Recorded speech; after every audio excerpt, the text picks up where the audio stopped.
এই চুলগুলো ছিল আমার অনেক যত্নের এবং শখের। সেই চুলকে আমি ফেলে দিয়ে আমি আজকে থেকে শপথ করলাম জীবনে আর কোনোদিন প্রেম করব না, কোনো নারীর মোহে পড়ব না। চুল কাটা উদ্বোধন। জীবনে আর কোনোদিন প্রেম টেম করবো না ভাই।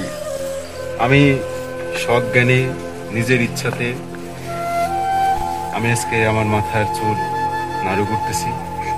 আমি আজকে থেকে আমি আর প্রেমের ভেতরে যাব না, কোনো নারীর ছলনায় আমি আর পড়বো না, কোনো নারীর মিথ্যা প্রেমে মিথ্যা আশ্বাসে কারোই প্রেমে পড়বো না। আমি প্রেম থেকে নিজেকে বিরত রাখতেছি। প্রেমের সঙ্গে আমার বিচ্ছেদ সৃষ্টি হয়েছে, প্রেম আমার জীবনে আর থাকবে না। এই কথাটি আমি মন থেকে এবং সিরিয়াসলি বললাম। সেইটা প্রমাণ করার জন্যই আমি মাথার চুলগুলো আজকে সব ফেলে দিলাম। বিয়ের আগে কোনো প্রেম কিংবা কোনো নারী সঙ্গতা আমাকে আর